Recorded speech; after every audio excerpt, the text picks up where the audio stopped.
right. Today we're going to start on Chapter 8. It is Atlantic Revolutions and Global Echoes.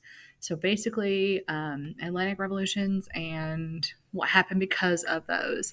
So leading up to this, we have the fall of the Safavid Empire, the fall of the Mughal Empire, the Wahhabi movement, and even Russia is going to experience some uprisings under Catherine the Great.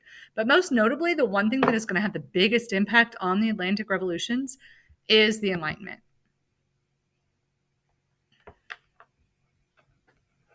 And it would help if you could hear him.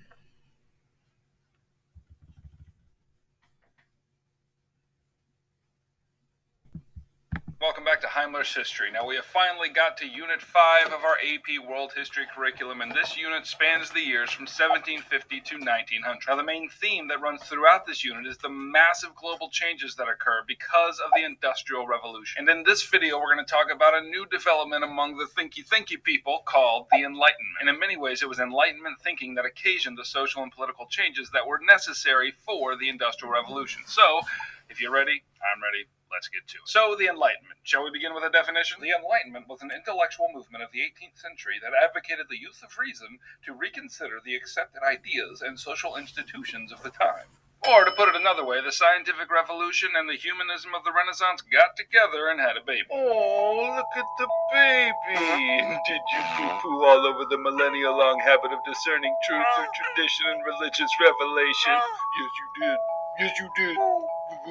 Alright, let me just say it plain. The emphasis of the Enlightenment was the application of human reason to natural law. The thinkers during this time began to see that the world and the fullness thereof was ordered by a set of natural laws, and if only we could tap into the wisdom of those natural laws and apply them to our society, then progress would occur. Prior to this, societies understood reality because it was revealed to them by the Bible or by the Quran or by traditions or ancestors. And the big revolution of Enlightenment thought was that we are no longer accepting as true anything that comes from outside of us. It's the working of our minds and the understanding of the natural laws that will lead us to truth. Now, the contrast I just made is far too simplistic to describe the complex reality of all that, but at least it helps you understand why the Enlightenment was such a big deal. Okay, now let's talk about where all these powerful ideas came from. And we'll start with Francis Bacon and the idea of empiricism. Empiricism is the idea that reality is discerned through the senses, like the sight and the hearing and the smell and the taste and the touch. Therefore, the only way to really know the nature of reality is through the senses. And this idea took the old way of knowing truth and reality and kicked it in the face like a crazed donkey. As I mentioned before, the old way of knowing truth was by revelation, and in the case of Europe, that meant the Bible. The truths in the Bible come to us from outside the world and tell us what reality is like. Empiricism, on the other hand, says that we're going to figure out what reality is like and what it means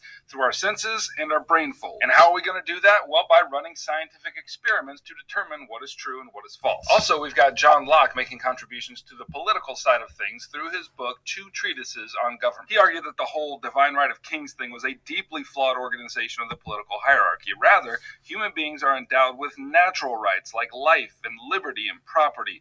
And those rights are not granted by a king, but by virtue of being a living human being, and as such, it is human beings who ought to have the power in a government. And Locke explained that human beings and their government were in a social contract together. And that just means that if it's true that the power to govern is in the hands of the people, then the social contract means this, that they willingly give up some of that power to a government who is willing to protect their natural rights. And implicit in this agreement is the following, that if the government ends up being a turd, then the people have the right to flush it. Now, one of the consequences of this kind of thinking as applied to politics was revolution. Enlightenment principles like the equality of all human beings led to the breakup of empires and the proliferation of constitutional governments around the world.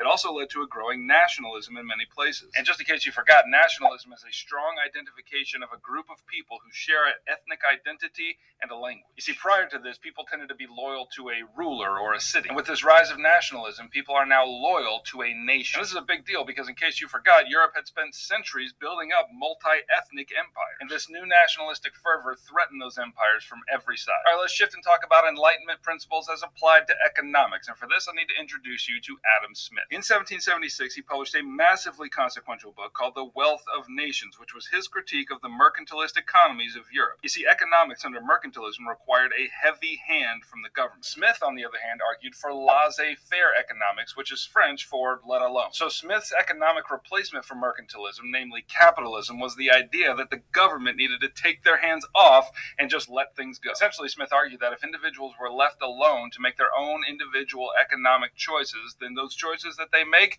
would eventually, being guided by the invisible hand of the market, benefit all of society. Okay, now let's look at how the Enlightenment affected religion. Because of this new way of thinking, people began to re-examine their relationship with God. As you know, Christianity was the dominant religion of the Europeans during this time. If you've ever read the Christian scriptures, you'll know that the God of the Bible often intervenes in history. But the new brand of enlightened religion was called Deism, and in Deism the idea was that yes, there was a God, and that God created all things in the beginning, but that God does not intervene in history. Rather, God is like a cosmic watchmaker who put all the gears and springs in place, which is to say the natural laws, wound the thing up, and now is letting it tick away without any concern. So, in this system, if you want to know God, then you discover his ways through the contemplation of natural laws. Now, with all of this upheaval and change in thought patterns, you should know that not everyone embraced the Enlightenment's pattern for change, and the people who resisted it were known as conservatives. And conservatism, by definition, is a strong belief in tradition and the shunning of ideology in favor of practical ideas. I'm not going to explain specific conservatives here, but it's enough to know that they existed and that they resisted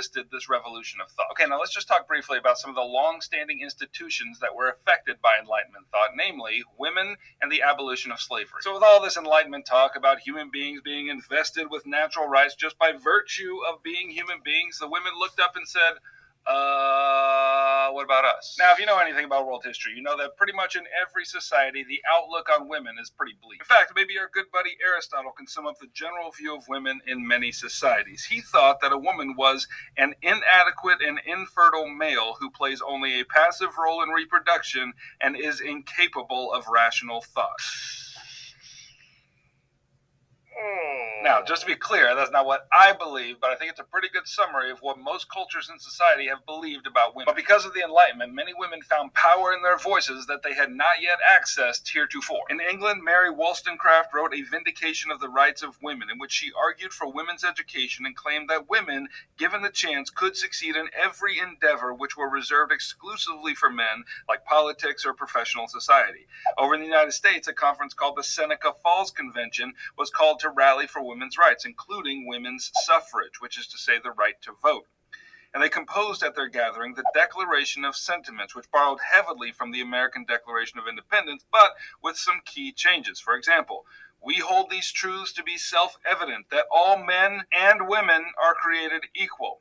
And as a result, these women argued that women ought to be less dependent on their husbands in terms of property and income. But the Enlightenment also affected the institutions of slavery and serfdom. Again, because of the Enlightenment ideal that all human beings are created with certain unalienable rights, the Abolitionist Movement began to gather steam. In the United States, the slave trade was banned in 1808, but between that year and the middle of the 19th century, the population of enslaved people in America grew dramatically. And at this point, the fight between the slaveholders and the abolitionists grew to a fever pitch, which eventually led to the Civil War and the abolition of slavery. And on a shorter note, in Russia, due in part to Enlightenment thought, 23 million serfs were emancipated. All right, that's what you need to know about the Enlightenment for Unit 5 of AP World History. If you're feeling enlightened by this video, Okay, so that's the Enlightenment. So Mary Wollstonecraft, very important to know, and her Declaration of the Rights of Women, and also the Seneca Falls, and knowing what they were doing here in America. So these are very important women's roles. Again, when it comes to AP World History, remember that labor systems are key. Remember that gender roles and gender equality is key. These are things to know and to remember and keep kind of in the back of your head. So North American Revolution. So we're going to keep this short and sweet. Some of the biggest things about the American Revolution is one, they listened to the Enlightenment thinkers. Hey, we're being governed by people that we don't relate to anymore. So remember, when this happened, it had been generations since Europeans had come over to the Americas.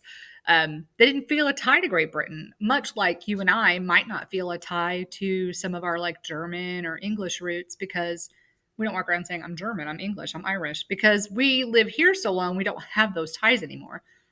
And so that's basically how they felt, the colonists felt towards Great Britain. Great Britain was still kind of overextending their power over the colonies. And so these ideas of the Enlightenment and the fact that they were pretty well already autonomous, they had a very indirect rule of imperialism in America. Britain did. And so because of that, Americans ruled themselves. They kind of did everything else, and they're like, why do we need them? This doesn't seem like something we would need.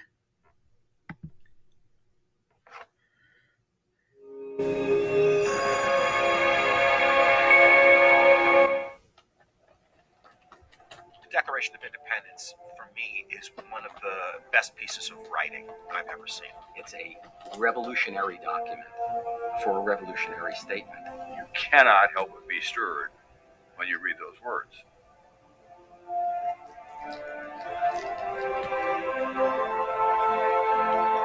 Thomas Jefferson's writing is absolutely magnificent.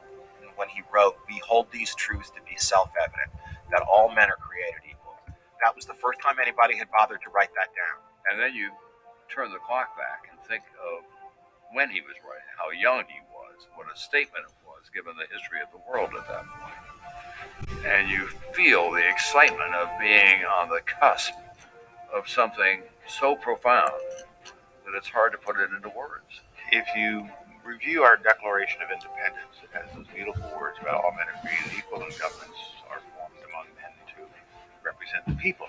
It's a good statement of what we're all about. And that's the only thing Colin Powell. about the Declaration of Independence, that it was about all men are created equal. But it's really roughly a 28 count indictment against King George. And therefore, because of the way in which the British Crown treated us, we now declare that we are a free country, and we want to let you know why. Now, if we're going to have a war, we're going to have a war.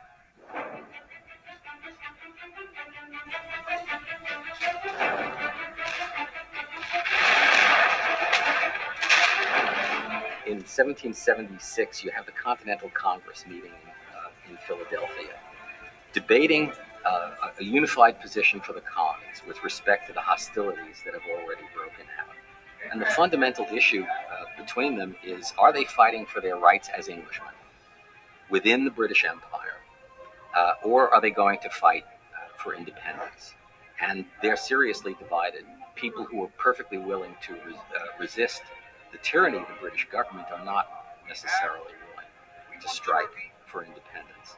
But there's a groundswell in favor of it, I think, in large measure because they recognize that having provoked the lion this far, there's no going back. All of a sudden, you have this group of people who are going, no, we're not part of some great chain of being with the king at the top of it. We are free people. We can vote for who we want to have in charge. And we're not going to tolerate you telling us that we have some class status we have to be trapped in. It says, we are endowed by our Creator with certain inalienable rights, meaning that Parliament in London, the King himself, the courts cannot interfere and take away your rights because the state can't take power from us. So even to this day, it's probably the most central difference between America and every other country in the world.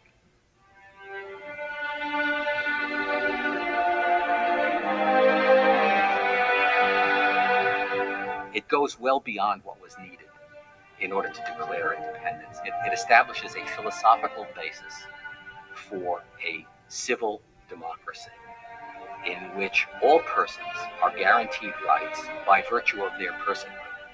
This political genius, not just in Jefferson, but in Adams and all the other people who collected here, they saw a new time for humankind, which is that we can be free and that we can make decisions for ourselves.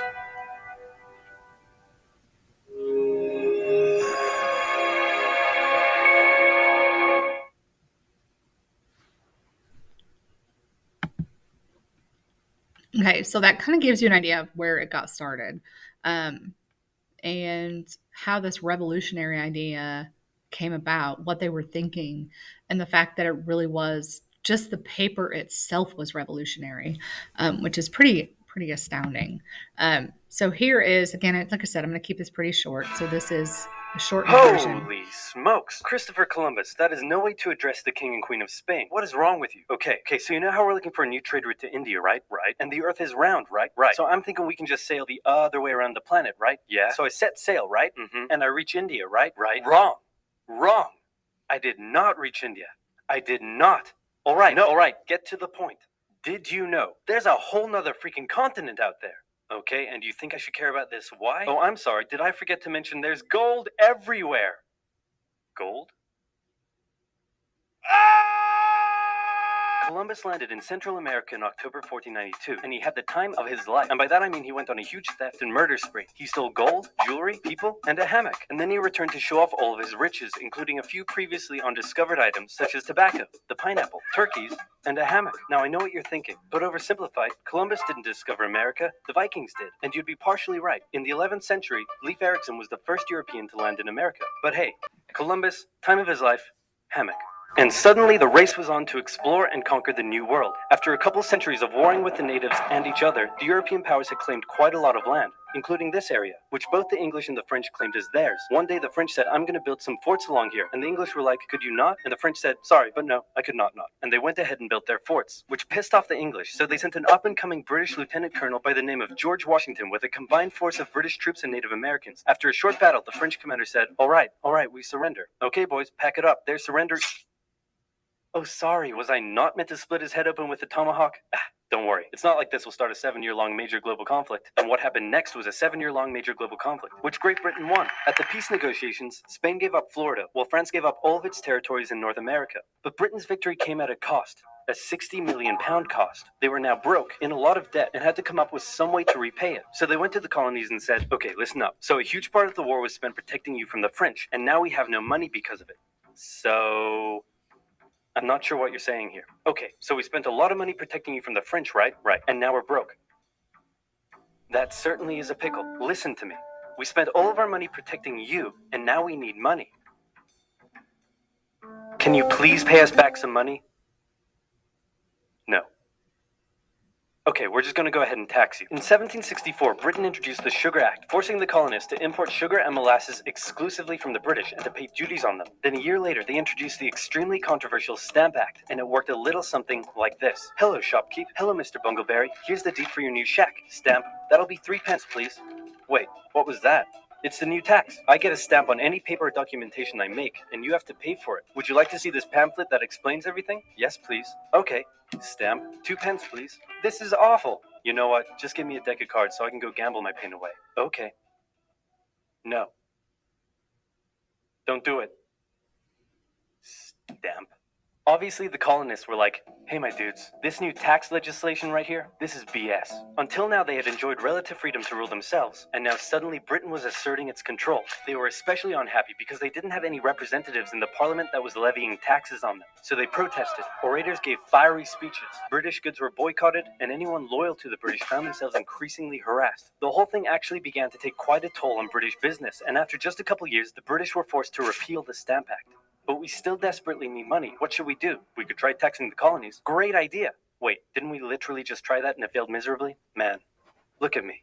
I look fabulous. Have you ever seen such a handsome boy? No siree, Georgie. No way. You're the handsomest, smartest, most popular king that ever lived, and everybody likes you. You're doing such a good job. Your Majesty? Oh, you're still here. Get the hell out. So in 1766, the British made a declaration saying, we can do what we want because we're in charge and you can all go suck it. Then they levied a whole bunch of new taxes on the Americans via import duties. Glass? There's a tax for that. Lead? There's a tax for that. Paper? Tea? Oil? There's a tax for that. And once again, the Americans boycotted British goods, British business felt the pinch, and the British had to back down. All right, this is ridiculous. They're my colonies, and I have to be able to assert my control. Repeal all the new taxes except for the one on tea. Also send 1,000 troops to Boston to take control. Oh, and make the colonists pay for them. And as British troops arrived, the tension in Boston was palpable. You could cut it with a knife, and it was all about to come to a head. On March 5th, a band of local patriots began heckling a British guard at the customs house. More and more Americans joined in the heckling, while more British troops turned up in support of their comrade. Snowballs were thrown at the British. The snowballs turned to rocks, the rocks to oyster shells. The soldiers, outnumbered, panicked. One thing leads to another, and you can see where this is going. 5 civilians were killed. The Patriot press throughout the colonies declared the Boston Massacre an unwarranted crime committed against the people of Boston by the cruel British, and the anger continued to grow. A British revenue schooner that ran aground in Rhode Island was burned by the locals. When it came to light that the governor of Massachusetts supported the suppression of the colonists, his house was burned by the locals. And next, the colonists would set their sights on the remaining tax on tea. On December 16, 1773, a band of patriots known as the Sons of Liberty disguised themselves as Native Americans, marched down to Boston Harbor, boarded a British merchant ship loaded with tea, and in front of thousands of spectators, threw nearly 10,000 pounds worth of tea overboard. The British were disgusted, and they punished Massachusetts with a vengeance. They dissolved its General Assembly, revoked their charter, and sent 3,000 more troops to occupy the city, meaning Boston and Massachusetts were now essentially under the direct rule of Great Britain. And oh boy, were the people pissed. The other colonies saw what was happening and worried they might be next, so they called a brain trust to decide what to do. 56 delegates from 12 colonies gathered and met in Philadelphia at the First Continental Congress, and the roll call read like a who's who of America's finest thinkers. I'm talking lawyers extraordinaire Johnny A. and Johnny J., experienced military commander George Washington, businessman and future alcoholic beverage Samuel Adams, fiery orator Patty H., guy who married a rich lady, Big J. Dickinson. And while they weren't present at the first Congress, soon names like James Madison, Benjamin Franklin, Thomas Jefferson, and much later Alexander Hamilton would all serve time in the Continental Congress. The question now, though, was what to do about the British. After much bitter debate and disagreement, they eventually agreed on an amazing solution. They would simply ask the British to stop. Can you stop? No, it didn't work. Okay, then tell the local militias to start arming and be ready at a minute's notice. And across the colonies, these Minutemen stood ready for the beginning of the American Revolutionary War. Now, having your colonies in open rebellion is one thing. Once they start arming themselves, that's when it really hits the fan. So British General Thomas Gage ordered 700 troops from Boston out into the rebel-controlled Massachusetts countryside to destroy stores of arms and ammunition held by the rebels in Concord. The British set out in the middle of the night. Patriots including Paul Revere rode ahead to warn that the British were coming, giving the rebels time to prepare. The two sides met in Lexington as the sun began to rise. They faced off against each other, and in the confusion, somebody shot first. The shot heard around the world marked the beginning of the American War of Independence. The rebels were outnumbered and had to fall back to Concord as the British split up to search for rebel supplies. However, more and more Patriot rebels kept showing up, and this time it was the British who were outnumbered as more fighting kicked off in Concord. The most professional army in the world was forced to flee back to Boston at the hands of local, poorly trained militiamen. And all along the British route back to Boston, Patriot rebels continued to gather and open fire on the retreating British. When the British reached Boston, the rebel militias surrounded them. Boston and the British were now under siege as small land and naval skirmishes continued around the city. So that is the American Revolution coming to a head, fighting back, and we know the outcome because we won. And so that is basically what you're going to see. And then we have all of the revolutions. Hey, and welcome back to Heimler's History. In the last video, we Heimler. started talking about Unit 5 of AP World History by talking about the Enlightenment, and in that movement, the thinky people of Europe introduced some very provocative ideas into the world that had some massive political consequences. And we're going to look at those specific consequences in this video, namely nationalism and political revolution. So, if you're ready, I'm ready. Let's get to it. So let's start with some revolution. Now, if you watched the last video on the Enlightenment, you may remember that some of the most consequential teachings of the Enlightenment had to do with natural rights and the social contract. Our buddy John Locke described natural rights as those rights that are given human beings by God, which is to say, not the government. And for Locke, those rights were life, liberty, and property. And if that's true, then that means that human beings are in a social contract with their government. So the social contract means that the power to rule is by nature in the hands of the people, and that means that they willingly give over some of that power to a government who in turn protects their natural rights. And so as a result of all this teaching, people started getting the idea that governments ought to protect their rights, and governments ought to run by democratic processes, and governments ought to be constitutional in nature. Those ideas started taking hold all over the world, and the first place they really took hold and caused a revolution was in the British colonies of North America. The American Revolution occurred for many reasons, not least of which was that over time the colonies had grown functionally independent of the British crown. I mean, first of all, there was a giant ocean separating the colonies from the motherland. Second of all, the colonies grew increasingly suspicious of the crown because although the colonists had precisely no representation in the British Parliament, the government kept levying taxes on the colonists, and these taxes were becoming more and more odious. And so on July 4th, 1776, the British colonies of America declared their independence and became the United States of America. Ooh, baby, am I the only one who wants to high-five a bald eagle right now? Now, this is important because the Declaration of Independence, penned by our good buddy Thomas Jefferson, was positively suffused with Enlightenment thinking, namely John Locke's Enlightenment thinking. Let me give you an example. We hold these truths to be self-evident that all men are created equal and are endowed by their Creator with certain unalienable rights. There's the natural rights doctrine. And that to secure these rights, governments are instituted among men, deriving their just powers from the consent of the governed, that whenever any form of government becomes destructive of these ends, it is the right of the people to alter or abolish it, and that right there is the social contract. And it was surely not a foregone conclusion that these fledgling colonies in the Americas would actually win against the British Empire, but with a little help from the French, that's exactly what they did. And by 1783, the United States of America was officially outside of the thumb of the British Empire and were a nation of their own. Now, the American Revolution provided inspiration for another revolution that occurred only a few years later, namely the French Revolution. So by the 1780s, France was like shoulders deep in economic woes, mainly caused by war spending. And in order to solve that problem, King Louis XVI called in 1789 a meeting of the Estates General. And the Estates General was an official body that represented the three estates of the French population, namely the clergy, the nobility, and the commoners. And even though the third estate represented like 98% of the population, they still had an equal vote with the other two estates, the clergy and the nobility, which really only represented about 2% of the population. Now, the third estate may have been less educated, but they could do that kind of math, and what that kind of math told them was that the other two estates were taking a representative dump on them. So, as a result, the third estate broke away and formed their own representative body called the National Assembly, and when Louis XVI heard about such insolence, he threatened to arrest the leaders of the National Assembly, and in response to that, on July 14, 1789, an angry crowd stormed the Bastille, which was a prison that, in the eyes of the people, symbolized monarchical abuse and the corruption of the aristocracy. And this fervor spread throughout France, inciting peasants from all over to rise up against their nobles. The result of all of this was significant. Louis XVI was forced to accept a new governmental arrangement that gave significant voice to the National Assembly. And out of all this, a new document was produced, and wouldn't you know it, that document's cup runneth over with Enlightenment thought. It was called the Declaration of the Rights of Man and Citizen, and it was deeply influenced by the American Declaration of Independence and included protections of basic human rights and provided for a limited monarchy. Now, that last part, as you can imagine, was not favorable to Louis XVI. He fought against it, and that initiated a period of the French Revolution called the Reign of Terror, which culminated in the beheading of the king. Now, So the French Revolution is going to be where we're going to go next. So the American Revolution, it was pretty bloody, but it's not going to be anything like the French Revolution. And so as we go into the French Revolution next, be able to compare and contrast the American Revolution and the French Revolution. Remember, the American Revolution is autonomous already, governing. They're not trying to get out from underneath somebody who is right there with them. They are also using the ideas of the Enlightenment. They're financially in a better spot, and it is not quite as bloody as the French Revolution is going to be. And that's where we'll hit next.